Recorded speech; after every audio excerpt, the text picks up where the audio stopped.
Dawn of the Planet of the Apes was an opportunity to see the next iteration of the story 10 years later. And what we really took a step back and said is, how can we capitalize on the things we did really well in Rise and put that into play on Dawn? Hey, Mark. We have many more ape characters, so therefore more performance capture. And really what we wanted to do was take that technology that we learned and Weta has perfected and apply it into exterior sets even more than we did on Rise. Action. I mean, you always love it as an actor when you shoot on location more than, say, a build in a set, because it just brings so much, you know, it makes your job easy. It brings so much more reality to the project.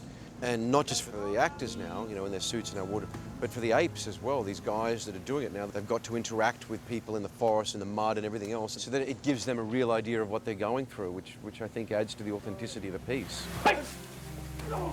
I was excited doing that, and I knew as we were talking about it that it meant that I was going to be sentencing us all to a brutally difficult shoot.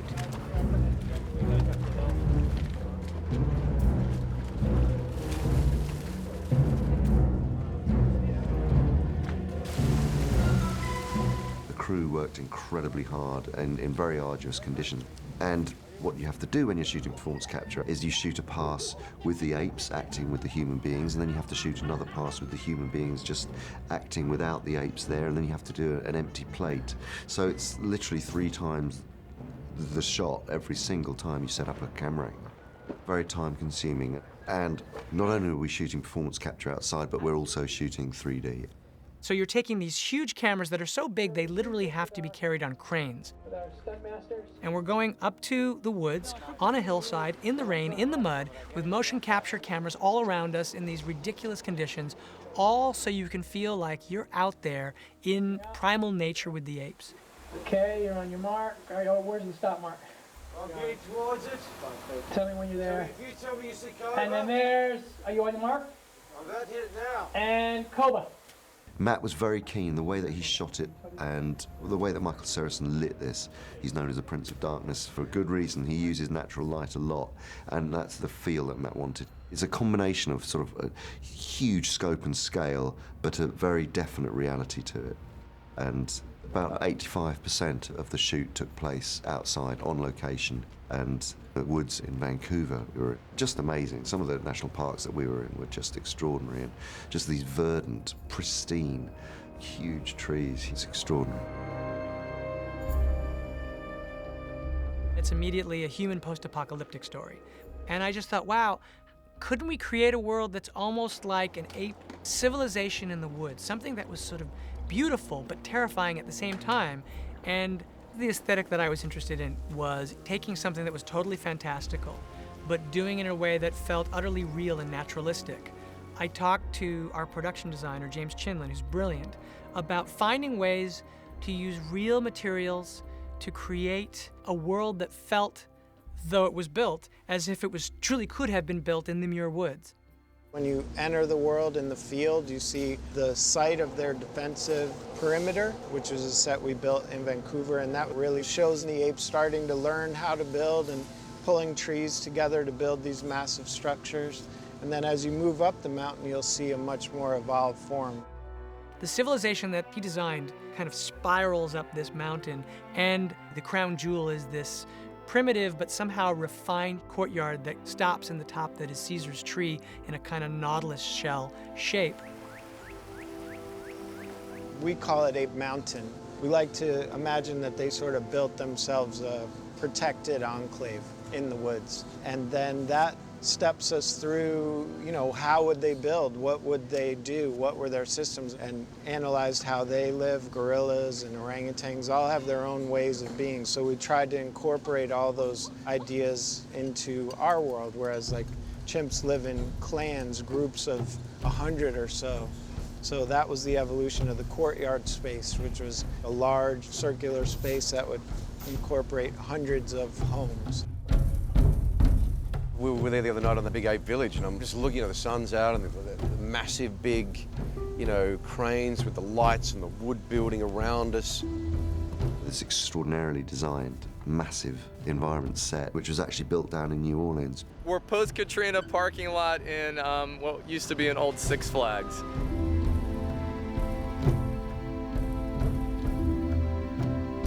This place was basically turned over to the state and then turned over to the city, and we're here. There's a few movies that have shot before us here, but using the amusement park. We actually saw an empty parking lot and saw what we could do here. Because we needed a 360 capability of this set. We needed all the crew and everyone to be able to access, especially when principal photography shows up, the main crew shows up. We're trying to be easy in and out because it's quite a large set. In a bunch of years to come, they're not going to build these anymore. You know, they'll work it out that it's cheaper to just CGI it, and you're not going to get this experience as an actor to walk on, you know, a monumental set. Don't go too far, Josh. What's special about this set is that the majority of everything in it is real. I mean, when you get really close up on bark, when you get really close up on mud walls, there's all sorts of just fibrous materials that are all natural materials within it. And even the moss and everything is real. It's a preservative moss that we actually put in there. So we're essentially doing something that's never been tried before. I mean, when you say on the scope of any movie, saying, okay, we're gonna actually grab 600 to 1,000 trees, we're gonna collide them together, we're gonna tie them together, we're not only going to make it hold up, we're not only gonna make it friendly for a crew, we're gonna make it stand up in hurricanes. I just want to make sure, Terry, that we have to push through some stuff. You know what I mean? We have to push through. We're all set for that. You're gonna love it. Excited. So it's going to end up taking you there a little later than you've been, but that's fine. Okay, mate, great, lovely. Yeah. All right. It was a crazy set. Apes are freaking out. Apes are freaking out. Here comes Spider, running, running, running. He jumps up and Caesar dead! Humans! Killed Caesar! And to me, it's one of the most exciting things about the film, is seeing the world that the apes have created. Fight for Caesar!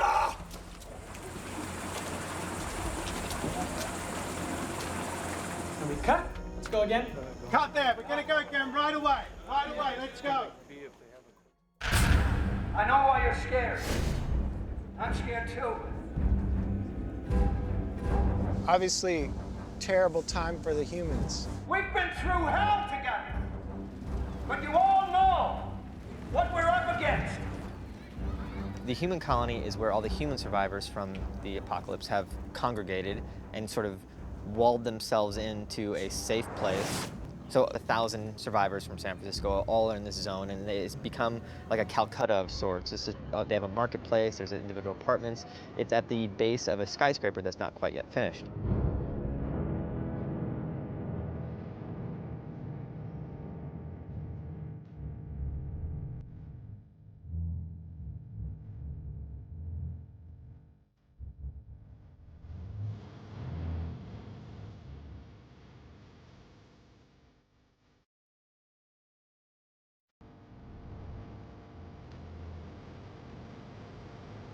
And we shut down a big, massive quarter of the business district of New Orleans, you know, with skyscrapers either side, with workers coming in and out of suits, you know, between takes.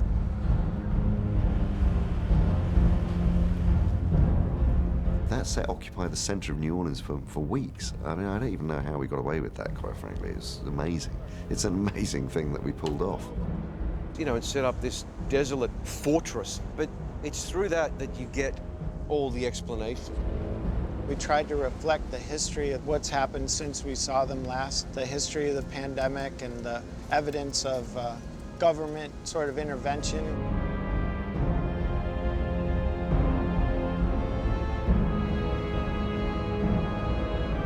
You'll see a checkpoint that was evidence of the city being divided into various zones where there were quarantined areas of healthy people and sick people, and the conflict that would erupt from being in this sort of martial law. So we had a lot of fun trying to reflect that in the world and tried to help Matt in the storytelling by really shouldering the load of a lot of that. You know, in the graffiti that you see and all this evidence, we were really trying to fill in that backstory. It really did feel like this post-apocalyptic world. It really did when you're going around it. Just the derailed trams, the fallen architecture, the way it had been trashed, it would just look so real.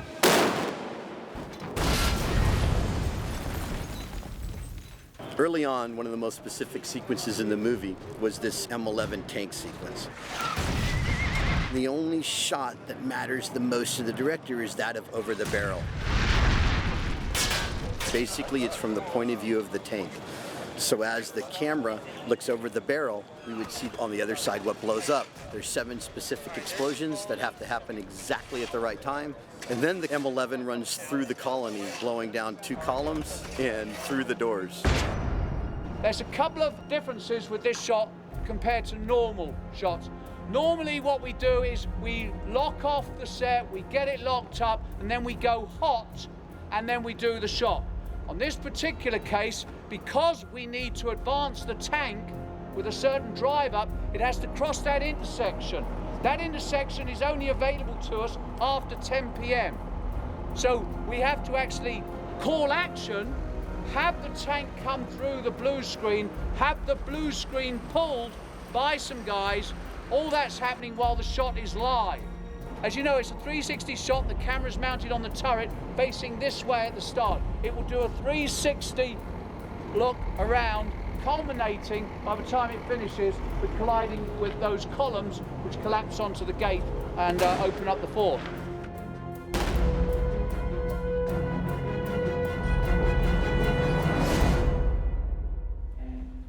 We've been reworking the power lines to the city because the city used to run off nuclear power, but that finished years ago.